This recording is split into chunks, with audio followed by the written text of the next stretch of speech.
Alright, here it is. The Kingdom Battle. Conquest Battle.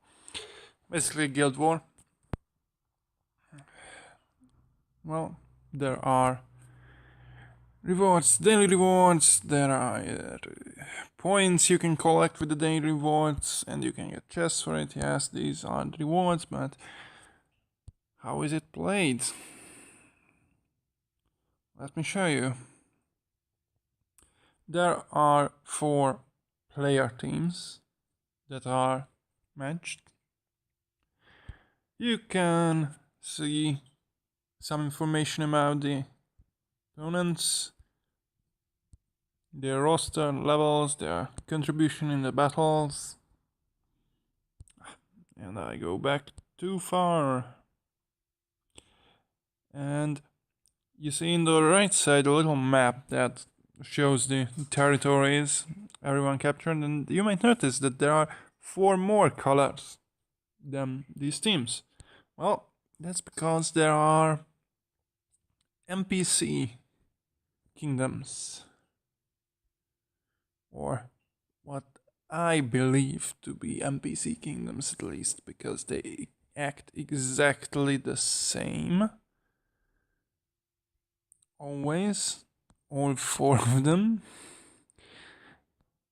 And they, over time, take over the territory next to them. They are easy to keep in check. Their teams, the defense teams are exactly the same as it would be. Or, well, I'm not sure. I'm not quite sure. But they have never given me any more problem than the neutral zones. Talking the defense teams, you can set up a defense team for defending your tiles, and how that works is when you attack another player kingdom or a tile that belongs to them, then you have to fight a random player from that kingdom and their defense team. Okay, so how does the fight itself work? Well, you choose a tile and you spend supplies. That's the third resource, the one to the right on the top. To attack costs 20 right now. It costs 20 for the first 2 levels of tiles, the weaker tiles. You choose your team, you start the battle. You can use your guardian, and you can also charge your guardian, so you can use Guild War, for example, to charge your guardian, so you have it active for each level of the abyss. Stuff like that. You can do that.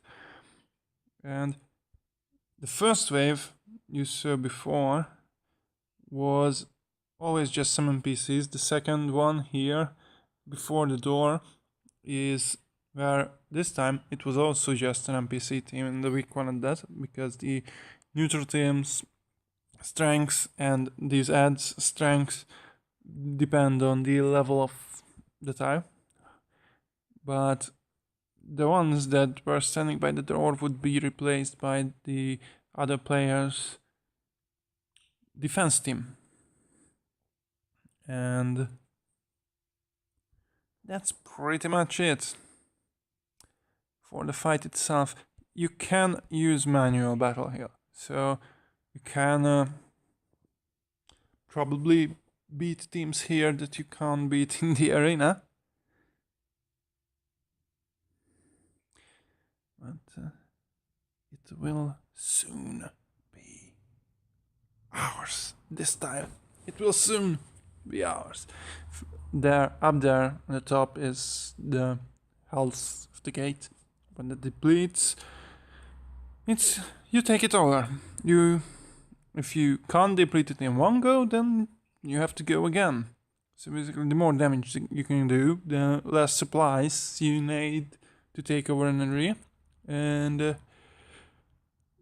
that of course means you can take over more tiles, which means you get more victory points. And you see each tile has a victory point value, and the victory points decide who wins. Okay, if you can only attack the tiles you stand next to, and for 5 supplies a tile you can move. Okay, this dome. When you take over a tile, it's protected for a few minutes. I think a few minutes, though I'm not sure how long exactly. This didn't seem like a few minutes, so maybe I'm wrong on that. I didn't want to, it did not want to exit. Why did I do that? Okay. What next? Okay, the 3 resources. The first one, okay, the third one, we've already talked about. I've already talked about that. The one to the left, it's called intelligence. It's basically research, where you can research these skills. The ones to the left, attack and defense, are actives, so you have to spend your mana on that. The green row is passive, green column. Those improve resource generation mostly. Emergency support improves SOS ability, which gives you resources for mana, which is basically you can trade your mana for supplies or intelligence if you want to. Okay. These are kind of like spells that you put on a tile. Defense ones you can put on the tiles you own. The attack ones, you put those on the ones you want to attack. You can increase damage. You can reduce incoming damage. You can increase HP, and the dragon timer can be reduced too. One important thing is on the top left of the icons, there's these little figures. If there's 3 of them, then that affects your entire kingdom. If there's only one, it's only for you. So you say you cast siege tactics on a tile. I can't do that now because I do not have 20 mana, but I do it by tapping it. Then everyone in your kingdom who attacks that tile will get the bonus. Okay. The passives also affect the whole kingdom. They are quite insignificant if only one player gets it. Like, increases supply production by 0.1 when you start with 50. And that's not a lot. But when you have 40 people do it, it's suddenly significant. So that's kind of important, right? What else is there? Let me think. What else did I want to show? Okay, so other things which I forgot to mention before.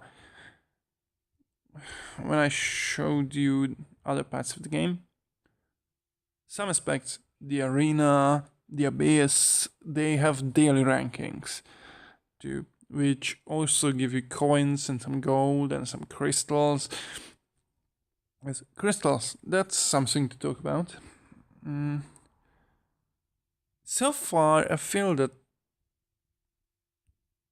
it's pretty generous. The game is pretty generous with crystals.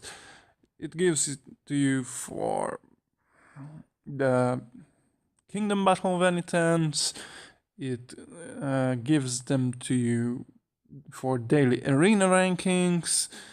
It gives them to you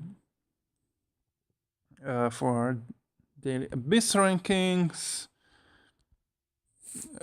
Mostly it comes here in the mail. I don't have anything in my mailbox right now, but let's see what else is it. You get it from the manor. You don't get them from the raids.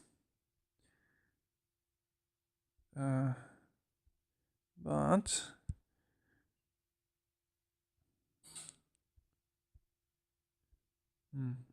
do I get it from anywhere else? Well, I get 100 a day because there's this special event, and if you bought a bit of crystals, then you get 100 daily, which is cool. And you get it at the daily quest. Oh yeah, the daily quest, the final chest, also gives you 100. So yeah, I think it's a decent amount you get. And VIP levels, yes, these are something important also, because of course VIP points you get by buying crystals, and we also got some from the new player attendance reward. I think it was 300-ish points that will get you to VIP level 3, I think.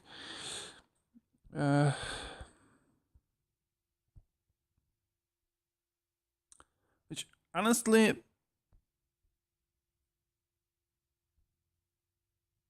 is pretty much already gives you what's the important stuff. Basically, the stamina region and the daily crystal use event 1. That's pretty much all the important stuff. But, you know, spent a bit because I like the game not too much.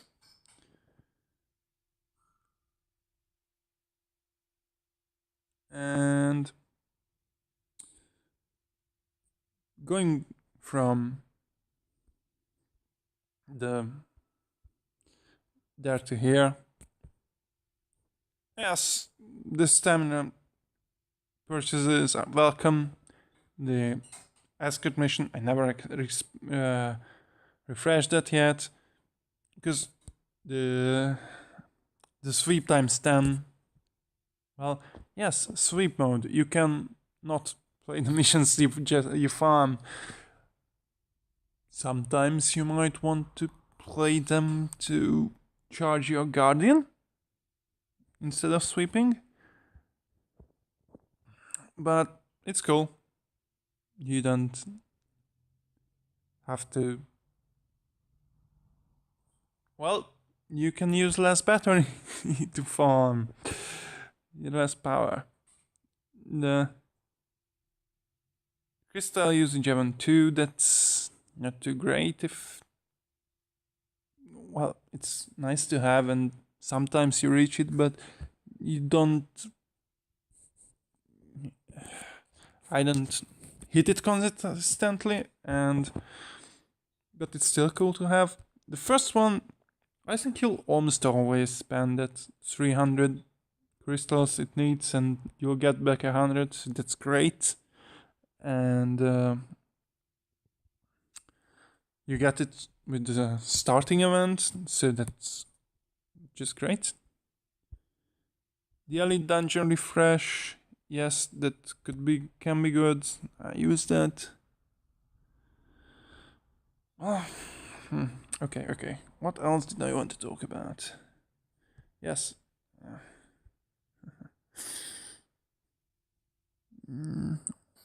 I did want to talk about something else. Can't seem to remember. Huh.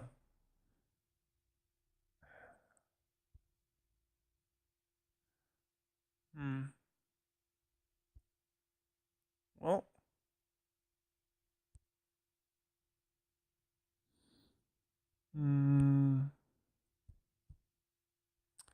Maybe one day.